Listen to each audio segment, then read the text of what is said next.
10% van de bevolking is dyslectisch. Met een anders werkend brein hebben ze de wereld veel te bieden.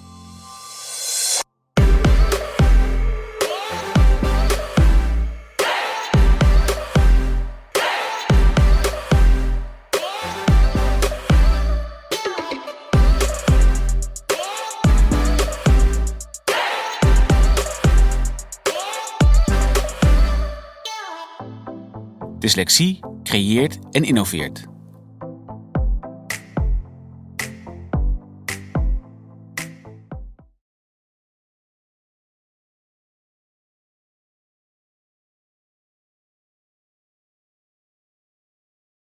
And lovely to meet you all. This is wonderful. My name is Pip, and I'm the founder and CEO of The Dots, which is a technology platform. We're a professional network for people who don't wear suits to work. Forbes called us the next LinkedIn's. I guess, I am very dyslexic, a little bit ADHD as well. And my personal journey really started when I was about 7. And I think, a lot of people go through this time where something just happened where I was doing well in school and then suddenly wasn't. And my teachers, were saying to my mum, actually, they just didn't think I was very bright. And bless my mum, she just was not having any of it. She was like, I know Pip is bright. I know that. And I was actually very, very, very lucky in the fact that my mum actually was working for a charity here in the UK called the New Kids on the Block. And mum used to do educational puppet shows around disabilities. So she used to go into primary schools and teach about disabilities, but primarily cerebral palsy. So she'd do these puppet shows for this charity. And she actually went to this lecture that was done by an American lecturer. And this is back in the days when dyslexia wasn't a thing. So this is 80s. So she went to this talk about dyslexia and suddenly was like, oh my gosh, that's what Pip's got. So I was really blessed that I actually got help very young. So I was like 7 or 8. I couldn't read until I was about 11. I went to one of the first dyslexic schools in the UK. But it was still horrific, it was really tough. Those early years are so hard because you just feel stupid. You just don't understand why you're not keeping up with your peers. And it's just really, really frustrating because, I was very intelligent, but I just couldn't get to the same level as the people around me. Suddenly things started to click later on, and I was very blessed that I ended up getting into uni, which no one thought in a million years when I was younger that I'd be able to get to university. And I ended up studying maths and economics, and I actually graduated with a first-class honours here in the UK. And when I graduated, I actually emailed my dad and I said, I told you I was a genius. I misspelt genius and I spelt it Guinness, like the drink.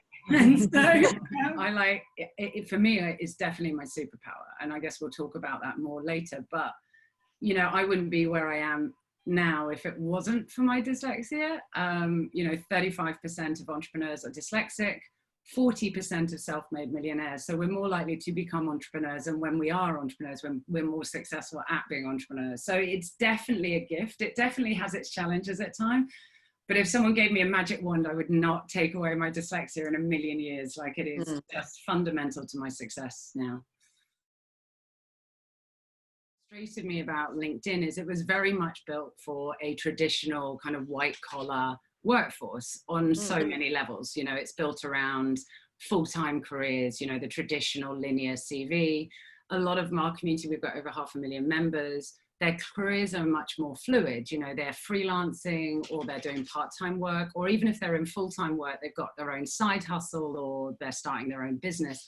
So the big difference between us and LinkedIn is people post projects and then credit the full team around that project. So a project could be an app, and this is the front-end engineer, back-end engineer, UI designer, UX designer, head of product, or it could be a magazine, and this is the full editorial team. So we map the full teams that work on projects.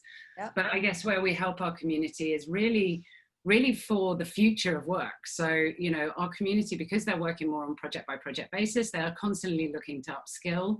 So, you know, they can do upskilling opportunities through the dots. And they're also constantly looking to collaborate and find people to work with so they can get advice and collaborations. But I think on a deeper level, what really frustrated me about LinkedIn is, as a dyslexic being on LinkedIn, when I was there, I felt like I had to be this homogenous, like white suited male to succeed in the world. Right from the beginning, you know, we've built diversity at the heart of what we do. So yeah, of our 500,000+ members, 61% are BAME, so Black, Asian, minority, ethnic. 35% are BAME, 68% are female. That's my dyslexia, I get numbers wrong sometimes. 68% are female, 13% LGBT+, but we also do a lot of work promoting neurodiverse talent and socioeconomic diversity as well. So, you know, it's been ingrained in the platform from day dot that it's our differences that are brilliant, and that's what we celebrate, as opposed to trying to be this homogenous LinkedIn type person. When I think about diversity, you know, the best way I think about diversity is it's building teams that reflect society, and we're all different. And, you know, actually one dyslexic is very different from another dyslexic. So even categorizing in that way can be tricky. So yeah, you know, what we've tried to do is build a platform that reflects society so that companies can connect. Yeah, I think, you know, from a candidate perspective, I mean, obviously it's got to be what's comfortable for them. I have personally found it much more useful being very open throughout my career about my dyslexia from the get-go, because you can't hide it. You know, there are challenges around my dyslexia. So I actually put on my email signature, delightfully dyslexic, excuse typos, because I sent a lot of emails and there's no way that I can proof everything. And you know, it moves people from, oh, she's made a stupid mistake, to, oh, actually, I get it. That's why there's a comma or out of place. So yeah, I would advise people to be upfront, but it is hard, you know, because you want to know that the person or the company you're talking to understands the value of dyslexia, as opposed to seeing it as a negative stance. But I think the advantage from a candidate perspective by being open is, if that company is going to give you a black mark for being dyslexic and being open about it, that's not the right place for you anyway, because it's still going to cause problems later down the track. So yeah, I would advise people to be open. And if you don't get the job because of it, then that would have been a nightmare place to work long term. The best businesses, I mean, we work with, you know, nearly 20,000 companies here in the UK. The best businesses I know are the ones that really understand the value of neurodiversity and actively look for neurodiverse talent because of the strengths it brings. And, you know, that from a candidate employer mix is a wonderful thing. So I think it's about, as an employer, being really open in, say, job descriptions, that we actively are looking for diverse talent of all its kind of, you know, wonderful intersections, because by putting it on job applications, it will then make it more comfortable for people that are, say, neurodiverse to say, you are, you know, we welcome applications from dyslexics, will make candidates more comfortable to then talk about it when they're doing the interview process as well. So I think it's really important for companies to say, we are an equal opportunities employer, and please apply if you are dyslexic, or, you know, all the other varieties of wonderful kind of diversity that exists in the world. But yeah, that would be my top tip, and that will make candidates more comfortable talking about it.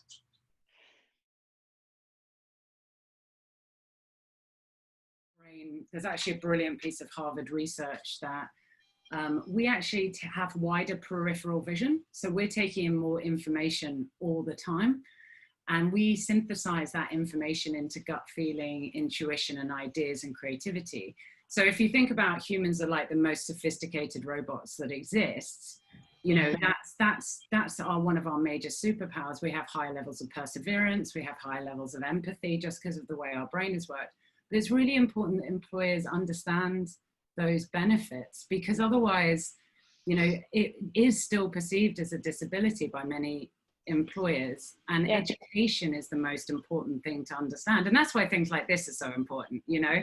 And, you know, that is why so many dyslexic have had to become entrepreneurs, because they're gifted at what they do. They just couldn't find a fit within organizations. but every organization we talk to is desperate for innovative, entrepreneurial type characters. So yeah, I think the first step has to be education. So just tuning into things like this and learning what are those superpowers is kind of the first step. Organizations that are open about their difference, the better it is. And that includes HR managers. You know, some of the best managers I know. So for example, at Universal Music, one of the recruiters is dyslexic, and she talks very openly about her dyslexia, but that also led to Universal Music has created an amazing book in terms of hiring practices for hiring dyslexics.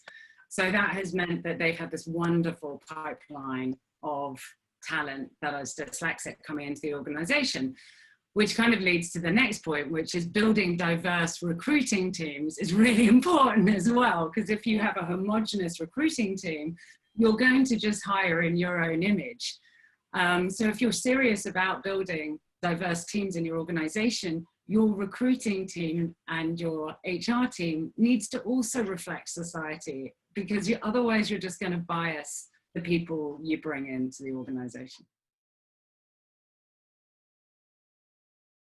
You know, LinkedIn's algorithm is highly biased against especially socioeconomic movement. So for example, if you go to a more recognized uni, you come higher in search results than if you don't. The better your network, your existing network, the higher you come into search results.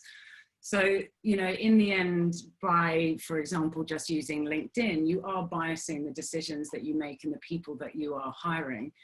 And I think it's really important to really widen the net and get roles out to as many places as possible to make sure you have a diverse mix of candidates. And the companies I see that are doing it best here in the UK are the ones that actually set diversity quotas for second interviews.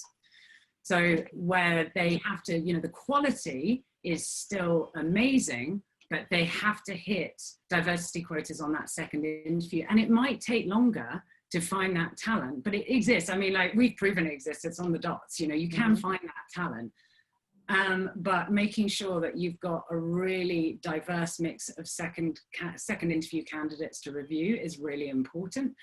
Otherwise, you know, you're just fishing in exactly the same places, and you just get homogenous, very like-minded talent, which just doesn't pay off for the business in the long run.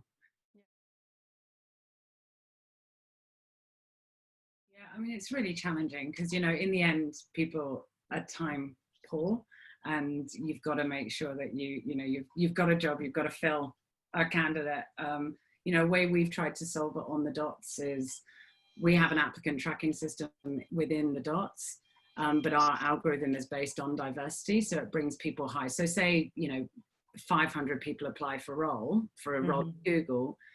It goes through their applicant tracking system, but they can also log on to the dots and see a list, and they'll see the top people on that list. And we also, after someone applies for a role, we send them the top 5 people that are perfect for that role, but are a diverse mix of candidates.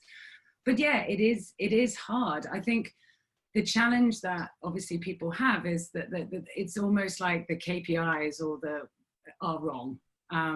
Which is a harder thing to solve, right? You know, it's better if we had a bit more time to be able to go through things and actually find the right candidate. And I think that's why kind of having a focus on diversity at second interview is really important. But I think it's also about stakeholder management and really managing up and saying, you know, if you really are serious, if the C-suite is really serious about building diverse teams, you're going to have to give us more time to find that talent, but it will pay off in the long run. But I'm not saying that that is an easy thing to do. So we've tried to build hacks in the dots to make it easier. I mean, what are the best companies I know again here? I mean, someone like Google, for example, hire by committee, first and foremost. They don't hire by a single individual. A test is one of those things, but the whole kind of process is based on a committee, and the committee is a diverse set of people, first and foremost, so there's no biasing in the decision-making process. You know, in the end, you've got to find the right person for the job, you know, and, you know, I am dyslexic, I am not a natural writer, okay? It's not to say that not dyslexics can't, but if you're going for, saying, a proofing job, that probably isn't the right job for a dyslexic. So, you know, we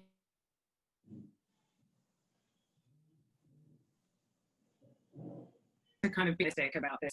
So, for example, tech tests, which we do a lot for incoming engineers, you know, a lot of tech talent are autistic, and something that they really struggle with is in-person interviews. So it can be quite confronting face-to-face interviews. Also, they really struggle if they don't have very clear parameters around what you're testing for. But I think, you know, tests are really important. There'll be bias-free tests that are out there, but it should be part of the whole process. Mm-hmm. And I think this is also where you can involve team members within your organization already who are diverse to help you craft things in a better way. So that's kind of a really important step, because, you know, when you're developing a test, to actually test it with different people within the organization who are different is a great way to test. You're not biasing your test. You know, use the people within your organization. Hopefully you do have some diverse people in the organization to begin with. But you know, that's a useful way to, you know, go, okay, actually this test that we've developed, this tech test, is really not going to work for someone who's brilliant but autistic. And then you can change that test. So you can test it. You can test the test internally first. Yeah. Yeah, 100%. Like, definitely no. Like, you know, I mean, it was so interesting. I won't mention the tech company we started working with here in the UK, but when we first started working with them, and it's a very famous tech company, they sent me a list of universities, and they said, we only hire from these universities. Can you get back to me with data on how many people are at that university? And I was like, that's not how we work. And that's the most ridiculous thing I've ever heard. And it was like Oxford, Cambridge, Stanford.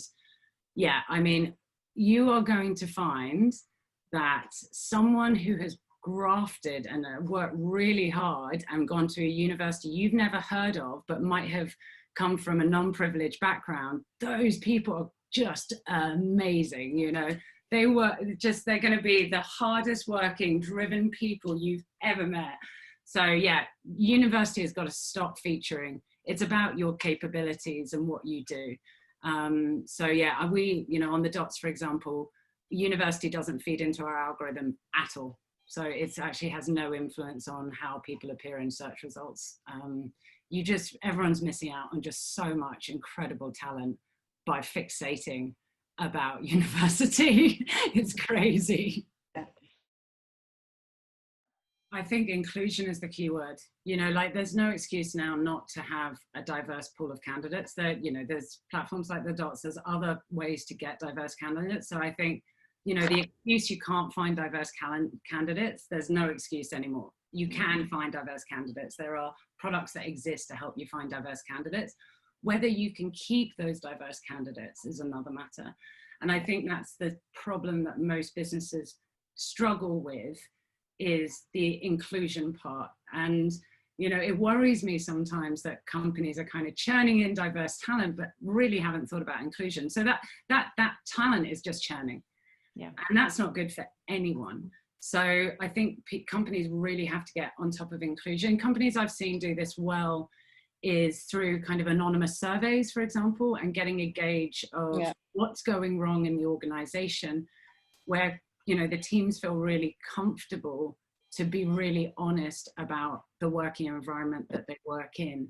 You know, if someone has autism, being in a busy co-working space with lots going on it's a nightmare for them. They're not going to be productive. But unless you know that, you're not going to be able to design solutions. And I think the most important thing with inclusion is everyone is different. You know, my experience as a female dyslexic tech founder is very different from a Black female founder. You know, we're very intersectional. So I think you've got to get under the belly of your business and go, what are the things that are going wrong? And unless you know what's going wrong, you can't fix it. And it will be quite confronting, because you'll hear horrible things. You will hear horrible things about your organization. But unless you hear about those horrible things and work towards fixing those things, all that's going to happen is you'll bring diverse talent in and it will churn, and you will never change the whole organization. But what I do love about things like that is usually when there's a challenge for someone, it actually helps someone else. So, you know, a lot of neurodiverse talent prefer to work remotely, for example. You know, that's great for mums as well. That's great, you know, so you just, I think by really worrying about that inclusion bit, all the money you're going to spend getting that talent in means you'll keep that talent. And I think that is the most important bit. But it can be quite confronting to hear that every organization is terrible. Not terrible, but every organization has stuff to fix. We always will.